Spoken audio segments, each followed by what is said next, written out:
The Bible describes the pre-flood era as a time when humanity was taking huge steps in organization and knowledge, but also slowly sinking into separation from God. Outside Eden, Adam and Eve form the first family, and it's in this context that the drama between Cain and Abel appears. Two brothers bringing offerings, two different responses of the human heart. When Cain takes Abel's life, the first blood is shed in history, and he begins to carry a mark given by God himself, then goes on to the land of Nod, where he builds a city and starts a lineage that would continue to influence the course of the world. In this video, we're going back to that almost forgotten period to imagine the daily life of those people, their buildings, progress, conflicts, and decisions that prepared the stage for the judgment that would come with the waters. We're going to look at the accounts, compare interpretations, and ask what all of this reveals about us today. If this topic connects with you, go ahead and leave a like, share it with someone, and subscribe to the channel so you don't miss the next episodes. According to the biblical account, the story of cities starts early. Right in Genesis 4, Cain gives his son the name Enoch and builds a city in his honor. This already suggests an organized world in motion, with people thinking, planning, and working together. The Bible describes human beings as the direct creation of God, made with reason, moral conscience, and creative ability, not as the result of an impersonal process that took ages to produce intelligence. Cain's own line illustrates this. While some dedicated themselves to building and taking care of herds, structuring a nomadic life that guaranteed shelter and provision, others turned to music, inventing instruments and exploring sounds. There were also those who mastered metallurgy, learning to shape copper and iron and turn them into tools and weapons. Long before the flood, culture, social organization, and technical resources were already available. When the narrative reaches Noah, we find a setting prepared for a project the size of the ark. God gives the plan, but the execution takes place in a context where accumulated knowledge, experience with materials, and the ability to coordinate were already present. This view of a beginning marked by human intelligence from the start helps us understand why cities, trades, and art appear so early, and points to everything that would still be developed in the following generations. When we talk about the period before the biblical flood, we're still on uncertain ground. The accounts don't clearly say how much time passed until the flood. They just give the impression of a long interval, maybe even longer than the period after it. Anyone who tries to put dates on this scenario realizes there isn't enough solid data to support a timeline. That's why many people turn to the genealogy in Genesis 5. But it wasn't put together as a calendar. It was written as a record of continuity, highlighting people that tradition considered important.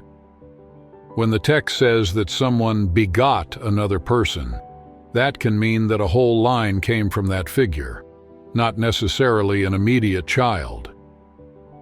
This way of recording families with possible gaps between generations shows up in other parts of the Bible and reveals a priority: to pass on a theological message, not to count years with precision.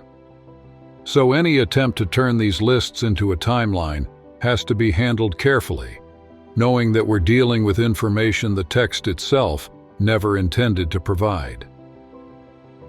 The pre-flood genealogy in Genesis 5 works like a window into the human way of life in that period. The account doesn't give an exact timeline, but it presents people who lived for centuries. Adam lives 930 years, Seth 912, Noah 950. With lives that long, one person could follow several generations, passing on experiences, building up observations about creation, and improving techniques, from food production to the earliest forms of building and social organization. Another striking point is the picture of humanity unified by a single language, which made the exchange of ideas more direct and encouraged joint projects, investigation of the world, and the development of cultural expressions. In addition, the list of generations, name after name, suggests a shared memory stretched out over time. Each household receives and passes on a legacy. In this way, the biblical narrative stops being just a sequence of distant names and starts to portray an environment where intellectual capacity and spiritual pursuit are cultivated continuously. In a literal reading of the biblical account, the long lives of people before the flood are usually seen as one of the driving forces behind that civilization's progress. Centuries of life would give them time to test ideas, refine techniques, organize cities, and pass all of that on to their children, grandchildren, and great-grandchildren. Knowledge wasn't lacking. The problem is that, according to the text itself, as human ability expanded, their hearts moved farther and farther away from God. The pattern started by Cain, marked by rebellion and violence, kept gaining ground until it shaped the whole culture. Evil stopped being an exception and became the atmosphere everyone lived in. Instead of limits, they came up with excuses. Instead of repentance, they showed pride. Genesis highlights Lamech as a symbol of this situation. He takes more than one wife, breaks the pattern that had been set, kills two men, and even turns his crime into a proud speech, as if no justice stood above his own. So we see humanity as creative, strong, and intelligent, but driven by ego and sin.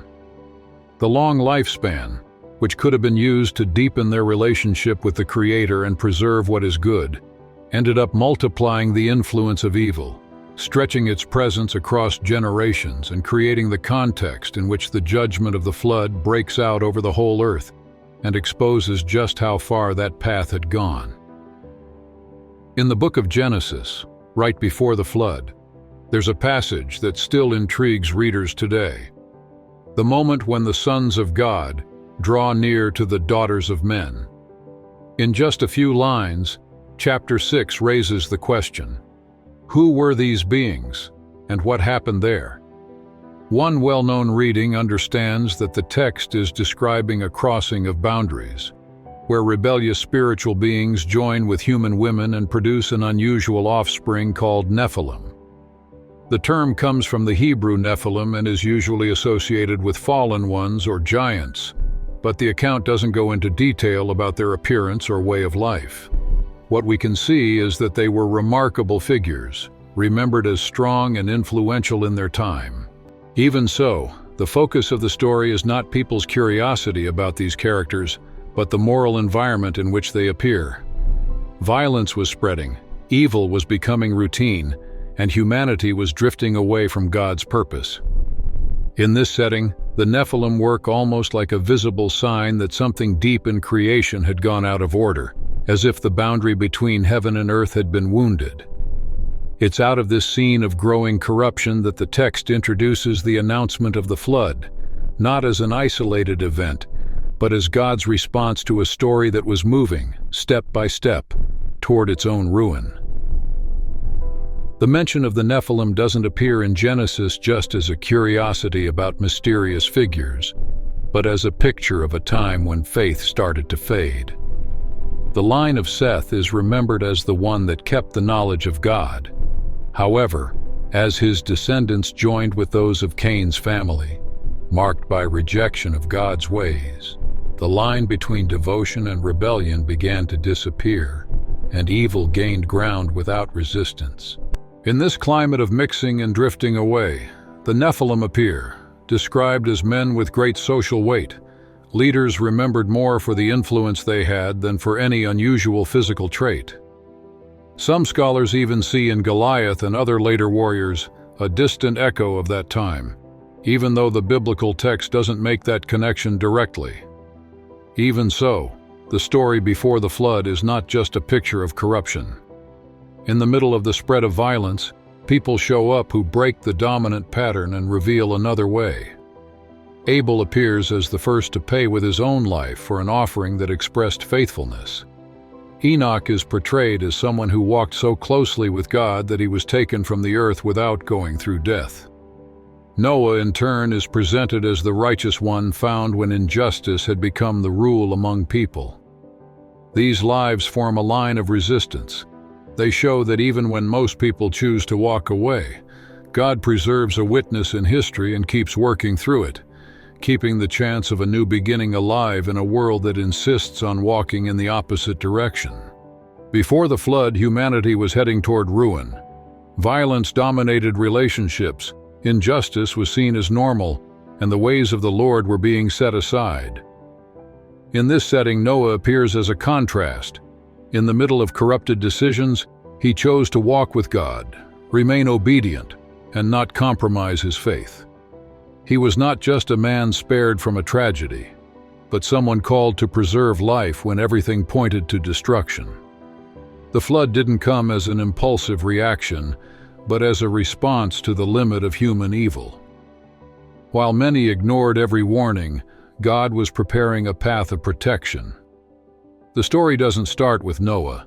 Abel, Enoch, and others had already shown that, even in a hostile environment, there is a group that decides to remain faithful. Peter would later refer back to this episode to remind us that, when evil becomes the norm, judgment stops being a remote possibility and becomes a certainty. At the same time, the account of the flood shows that grace reaches those who turn to the Creator. God sees the condition of the human heart, distinguishes those who choose to walk with Him, and steps into history, not only to bring cycles marked by injustice to an end, but to make room for a new beginning. Jesus taught that history is moving toward a decisive point and that near the end, many will live like in the days of Noah, immersed in work, parties, and achievements, while their hearts stay far from God. A full schedule and lots of plans will give a sense of normal life, but the call to change their way of living will be seen as an exaggeration. That's how it was before the flood. The warning was clear, but most people kept on with the same routine until the water rose and there was no way to turn back. The New Testament says that the coming of the Lord will also catch by surprise those who choose indifference. It's not a message meant to scare, but to wake people up. Those who refuse to repent and insist on evil run the risk of being separated when God steps into history. There is still time to bring our minds, decisions, and desires in line with the Father's will, to live by faith and obedience instead of ignoring the warnings from heaven. Each person is called to face their own condition, admit their sin, seek forgiveness, and turn to God while He is speaking. When the moment comes, there will be no room for spiritual improvising. The story of the flood shows that it's not enough just to survive. We need to choose to walk with God. Justice is not a religious accessory, but a daily posture that keeps us in the midst of moral confusion and judgment. In a time of hurry and distraction, it's easy to forget who is guiding our choices. But those who cultivate a relationship with the Lord receive direction, courage, and discernment, not to follow the crowd. If you want to grow in your understanding of the Bible, strengthen your faith, and walk with people who are seeking this transformation, subscribe to our YouTube channel and come walk this path with us.